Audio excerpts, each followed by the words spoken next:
Bonjour et bienvenue sur ma chaîne Invitation au cœur de soi et dans ma vidéo de la première nouvelle lune de l'année 2022. C'est une nouvelle lune qui se formera le 2 janvier à 19h32, heure de Paris, dans le signe du Capricorne. Mais avant de commencer, je voulais profiter de ce moment qui m'est offert pour vous souhaiter une merveilleuse année 2022. Et que même si elle se présente sous des aspects un peu tendus, eh bien, je peux vous assurer que si on suit le flot que nous proposent les étoiles, on va pouvoir... enfin, elle est porteuse de jolies promesses de renouveau dans nos relations et dans notre façon d'aimer. Cette année, le ciel va nous jouer une autre pièce de théâtre qui, moi, j'appellerais le jeu de l'amour, avec Vénus, Mars, Jupiter et Neptune en tête d'affiche. Une comédie romantique, pas vraiment, mais je dirais une pièce d'un genre nouveau où on va apprendre l'amour comme on ne nous l'a jamais enseigné. Cette nouvelle lune donne le là, la couleur, le thème de cette année. Donc, à cette nouvelle lune, pour voir ce qui se passe dans notre ciel, il va y avoir la lune et le soleil qui vont former leur conjonction dans le signe du Capricorne, qui est le premier signe de l'hiver et qui est un signe de terre. Et c'est une nouvelle lune qui est gorgée d'une énergie très structurante, très ternienne, très enracinante. Et ça va nous permettre une mise en lumière, on va dire d'une façon réaliste de ce qui se passe. Ça va être fini de nous faire prendre des vessies pour des lanternes. Et un peu plus loin, toujours en Capricorne, il y a Vénus qui continue sa rétrogradation, conjointe à Pluton. Alors cette conjonction entre Vénus et Pluton a occupé la fin de l'année 2021 et va aussi occuper le début de l'année 2022. Et c'est vraiment quelque chose qui marque cette année, parce que c'est un aspect qu'on va retrouver à la fin 2022 et début 2023, comme si c'était pour faire l'heure des comptes, l'heure des bilans. Ils ne vont pas rester conjoints toute l'année, c'est juste que là, pour l'instant, ils sont conjoints, et que dans l'année, Vénus va continuer son tour autour du zodiaque. Voilà, et ils vont se retrouver l'année prochaine, quand Vénus retournera dans le signe du Capricorne, ils se retrouveront en conjonction. Donc, cette Vénus, là, en ce moment, elle nous amène à prendre notre pouvoir et à aller découvrir notre vérité, à savoir où nous en sommes, justement, dans notre pouvoir.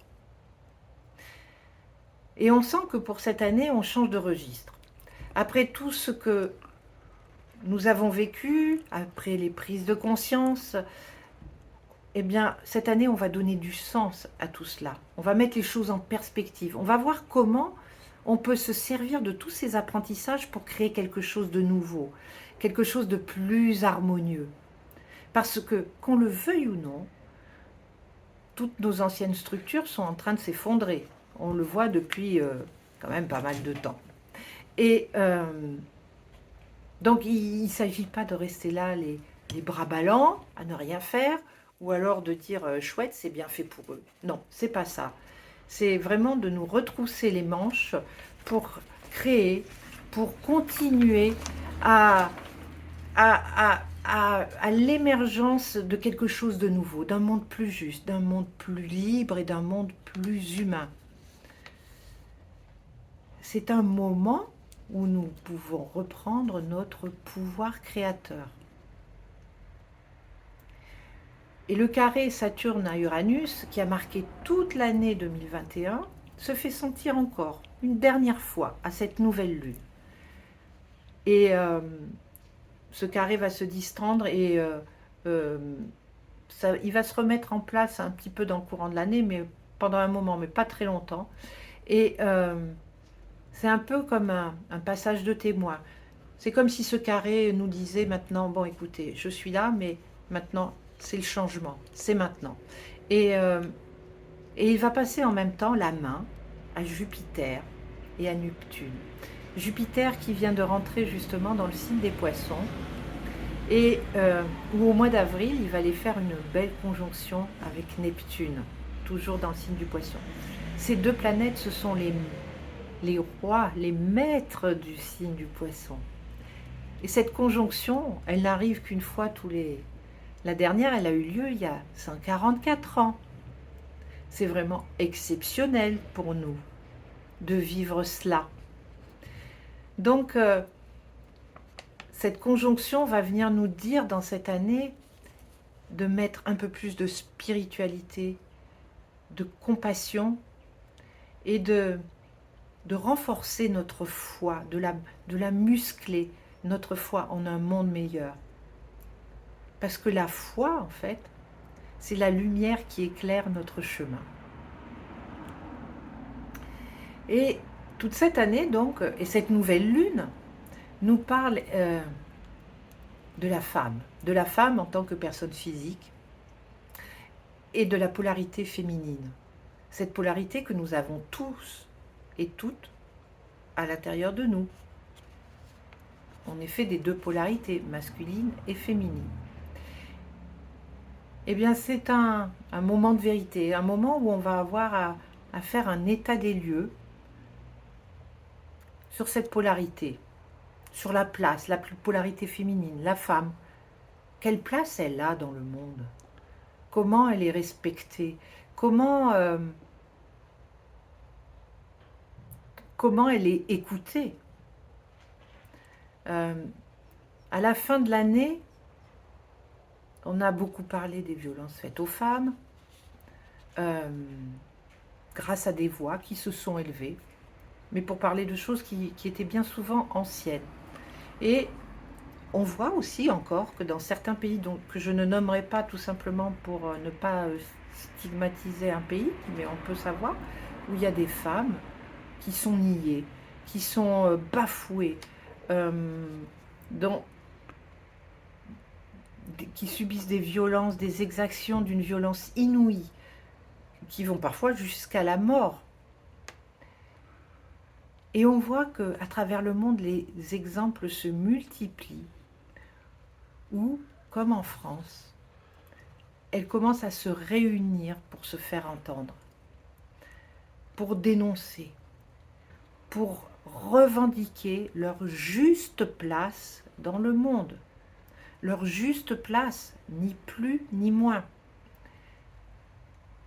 Et comme on le dit, bien souvent, l'extérieur de nous est le reflet de ce qu'il y a à l'intérieur de nous. Et pour l'instant, on peut dire aussi que le rapport homme-femme est encore à l'avantage de l'homme, qui a encore beaucoup de travail à faire. Donc on peut imaginer forcément qu'à l'intérieur de nous, notre polarité féminine est endormie, elle est enfouie, il y a une chape de plomb dessus. Et c'est vraiment d'avoir ce regard, mais bienveillant, envers nous-mêmes et se demander comment nos qualités féminines s'expriment-elles, quelle place on leur accorde, nous, déjà, nous-mêmes les femmes, déjà dans nos vies. Ces qualités qui sont l'intuition, la réceptivité, le ressenti, la douceur, la beauté, la créativité, quelle place ont-elles? Parce que là aussi, notre monde regorge d'exemples de femmes qui n'incarnent que leur côté masculin, pensant que c'est leur seule façon d'être reconnues dans ce monde. Et on le voit à la une des journaux de certains, telle personne est la femme la plus puissante, cette femme est la femme la plus riche, cette femme est à la tête d'un empire.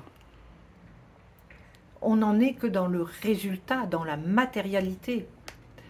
Et ce sont bien souvent des femmes politiques, des femmes d'affaires. Et en revanche, les dames de cœur. Ces dames de cœur, et je ne veux pas les opposer à ces femmes politiques ou à ces femmes d'affaires, mais il y a ces femmes de cœur qui sont peu mises en avant.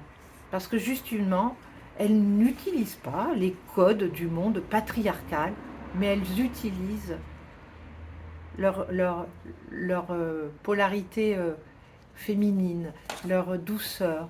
Ben on l'a vu avec des femmes comme Mère Teresa. Voilà, et j'en ai pas tant que ça en fait à dire, mais voilà. Et bien cette année, c'est une opportunité pour que cela change. Et cela pourra changer, non pas comme ça, mais grâce à nous, par notre volonté, par notre audace, par nos voix que l'on va rassembler, parce que le monde a besoin de nous. Maintenant, le monde a besoin de notre lumière. Le monde a besoin que l'on ralentisse, que l'on prenne de la hauteur, qu'on sorte le nez du guidon pour se donner une perspective plus élevée. On a besoin de quitter nos vies compulsives, où nous avançons en mode pilotage automatique, pour un mode de vie plus lent, plus conscient, un mode de vie où l'on fait jouer notre libre arbitre, notre discernement, un mode de vie plus paisible, plus harmonieux. Et c'est en remettant justement dans la balance toutes nos qualités féminines que nous y arriverons. Notre masculin, il est fatigué, il est épuisé par cette course effrénée au résultat, par ce sentiment d'avoir toujours à lutter pour obtenir quelque chose, d'avoir à se battre en permanence, que la vie n'est faite que de lutte. En fait, le monde maintenant, il nous dit, j'ai besoin de douceur, j'ai besoin d'amour. J'ai besoin de cette douceur chaude et enveloppante, de cette douceur qui parle à notre cœur, de cette douceur rassurante, de cette douceur qui nous permet de respirer profondément, lentement, que ça, le processus d'inspiration-expiration se fasse. Cette douceur puissante qui nous permet de gravir des sommets que l'on aurait cru jusqu'alors inatteignables. Et pour conclure, comme nous l'a dit Aruna Lipsik dans sa dernière vidéo pour le solstice d'hiver, cette année, entrons en douceur. Dans le sens, on entre en retraite, on entre en méditation. Entrons en douceur avec nous-mêmes. Entrons en douceur avec les autres. Entrons en douceur avec la planète. Merci.